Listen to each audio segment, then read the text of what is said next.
Egypt کے شہر Cairo سے تقریباً 500 کلومیٹر دور لائم سٹون کے بڑے بڑے پہاڑ موجود ہیں۔ ان پہاڑوں کو ویلی آف دا کنگز بھی کہا جاتا ہے۔ حیرت کی بات تو یہ ہے کہ یہ ویلی اپنے اندر بے شمار راز چھپائے ہوئے ہے۔ ان رازوں کا پردہ فاش کرنے کے لیے کنگز ویلی میں پچھلے 200 سال سے کھدائی کا کام چلتا آ رہا ہے۔ لاہور 24 نیوز میں ایک بار پھر سے خوشامدید ناظرین۔ آج سے تقریباً 4500 سال پہلے جب ایجپٹ یعنی مصر کے کنگز مر جایا کرتے تھے تو ان کو پیرامڈز بنا کر اس میں دفن کیا جاتا تھا۔ پیرامڈز کے اندر مختلف چیمبر سجائے جاتے تھے اور ان چیمبرز میں کنگز کے ساتھ اس کا سارا خزانہ بھی ڈیکوریٹ کیا جاتا تھا۔ ایشیائی مصر کا ماننا تھا کہ انسان کے مر جانے کے بعد آفٹر لائف میں بھی یہ سارا خزانہ اس کے کام آتا ہے، لیکن اتنے بڑے بڑے پیرامڈز بنانے میں کافی وقت بھی لگتا تھا اور کافی زیادہ محنت بھی۔ ایکسپرٹس اور ریسرچرز کا ماننا ہے کہ جیسے جیسے وقت گزرتا گیا اور کنگز کو اب دفن کرنے کے لیے لائم سٹون کے ان پہاڑوں کو چنا گیا اور اسی وجہ سے آج اس جگہ کو ویلی آف دا کنگز بھی کہا جاتا ہے۔ ایسا مانا جاتا ہے کہ ایشین ایجپٹ کنگز اپنے مرنے سے پہلے ہی چیمبرز اور اپنا گولڈن ڈیتھ ماسک اور اپنا کوفن تیار کروا لیتا تھا تاکہ اس کے مرنے کے بعد اس کو دفن کر کے چیمبرز کو فوراً بند کر دیا جائے۔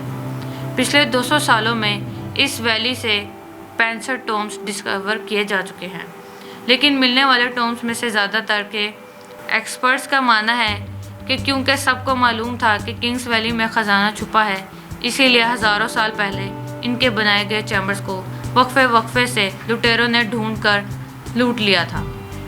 خزانہ تو بالکل بھی نہیں چھوڑا، جبکہ کئی چیمبرز میں صرف کنگز کی ممی کو چھوڑا گیا۔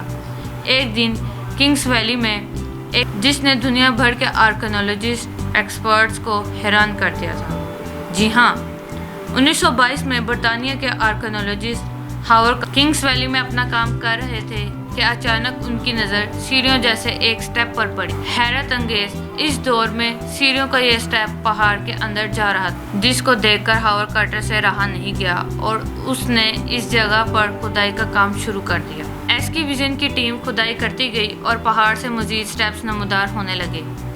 اب یہ تو کنفرم تھا کہ پہاڑ کے اندر بنے یہ سٹیپ ضرور کسی سیکرٹ جگہ کو لے جائے۔ کئی فٹ کی لمبی کھدائی کے بعد جو منظر دیکھا گیا اس پر یقین کرنا بہت ہی زیادہ مشکل۔ جی ہاں، کنگز ویلی کے پہاڑوں کے بیچوں بیچ ایک ٹوم مل چکا تھا۔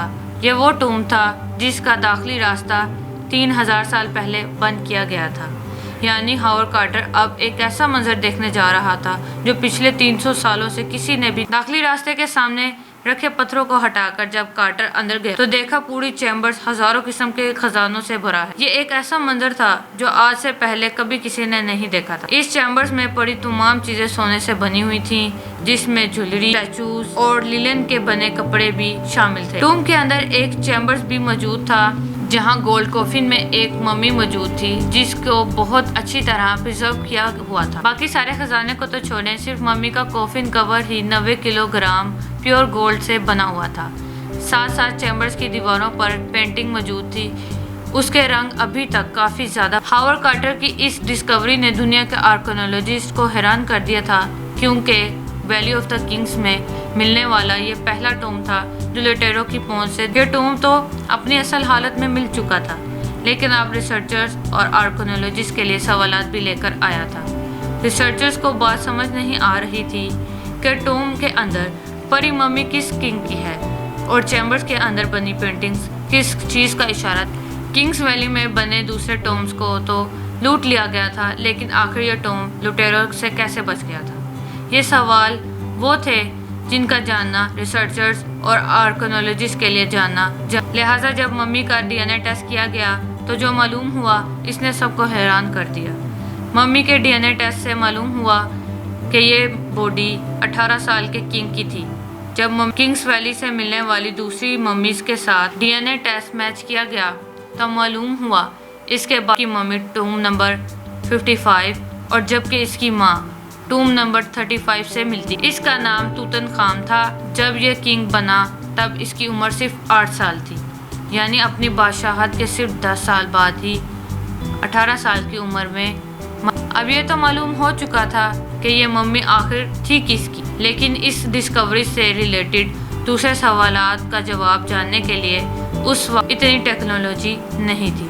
آخر کار 1939 میں 18 ڈینسٹی کے کنگ توتن خام اور ان کے ٹوم کی تلاش کرنے کے لیے ہاورڈ کارٹر بھی اس دنیا سے ان کے چل بسنے کے بعد ٹوم پر ریسرچ کا کام رک گیا، لیکن کئی سالوں بعد نئی ٹیکنالوجی کا گروپ آیا۔ ٹوم کی مسٹری سولو کرنے کے لیے ایک بار پھر سے ریسرچ کا کام شروع ہو گیا۔ ایجپشین ڈونلسٹ عالیہ اسماعیل نے ٹیکنالوجی کی مدد سے ٹوم کی بقایا مسٹری سولو کرنے کے لیے میدان میں اس کو ان کی زندگی کے بارے میں جاننا تھا جب وہ 3000 سال پہلے زندہ تھے، اور یہ ٹوم کس وجہ سے لٹیروں کی پہنچ سے بچا رہے۔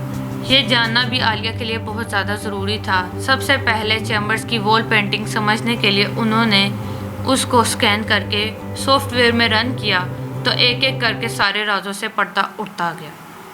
وال پینٹنگ کے اس اسکین کو جب زوم کر کے دیکھا گیا تو اس پر ابھی تک پینٹ برش کے نشانات واضح طور پر نظر آ رہے تھے۔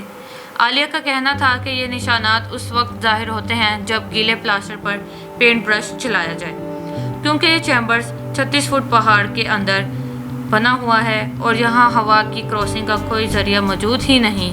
اسی وجہ سے یہ سمجھا جا رہا گئی تھی اس وقت دیوار پر لگایا جانے والا پلاسٹر گیلا تھا۔ شاید ان کے پاس وقت بہت کم تھا، تب بھی پلاسٹر پر ہی پینٹنگ کا کام شروع کر دیا گیا تھا۔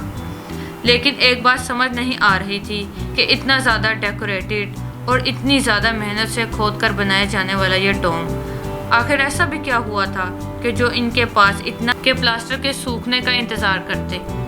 یہ جاننے کے لیے ایک بار پھر سے ممی کے ڈی این اے ٹیسٹ پر نظر دہرائی گئی، لیکن اس بار جو چیز سامنے آئی وہ واقعی بہت بڑی ڈسکوری تھی۔ ڈی این اے رپورٹ سے یہ معلوم پڑا جس وقت کنگ توتن خام مرا تھا اس وقت وہ تھا تو صرف 18 سال کا، لیکن ایک ہی وقت میں سامنا کر رہا تھا۔ اس کا بایاں پاؤں کام نہیں کر رہا تھا اور اس کی بیک بون بھی ٹیڑھی تھی۔ اسے کئی بار ملیریا بھی ہو چکا تھا۔ ڈاکٹرز کا ماننا بھی ہے کہ اس کی اچانک موت ملیریا ہی کی وجہ سے ہوئی تھی، اور شاید ٹوم بنانے والوں کے پاس ٹوم بنانے کا وقت اسی وجہ سے۔ لیٹسٹ ڈی این اے رپورٹ سے معلوم ہوا کہ کنگ کا باپ اور اس کی ماں دونوں آپس میں سگے بہن بھائی تھے۔ میڈیکل سائنس کے مطابق جب سیم بلڈ ریلیشن والے آپس میں شادی کرتے ہیں تو ان کے بچوں میں پیدائشی بیماریاں بڑھنے کا چانس بھی زیادہ ہوتا ہے۔ توتن خام کا ٹوم دوسرے ٹومز کی طرح لٹیروں کے ہاتھ کیوں نہیں؟ جب 1922 میں ہاورڈ کارٹر نے یہ ٹوم تلاش کیا تھا تب ٹومز کی انٹرنس پر بہت سارے پتھر پڑے تھے۔ پتھروں کا یہ ملنے والے دوسرے ٹومز کی انٹرنس پر موجود نہیں تھا، اسی وجہ سے شاید لٹیروں کو وہ یہ ٹوم نظر نہیں آیا۔ لیکن یہ پتھر اگر دوسرے ٹومز کی انٹرنس پر نہیں تھے تو توتن خام کی ٹوم پر آئے کیسے؟ یہ جاننے کے لیے ضروری تھا اس جگہ کو ڈرون کی مدد سے دیکھا جائے۔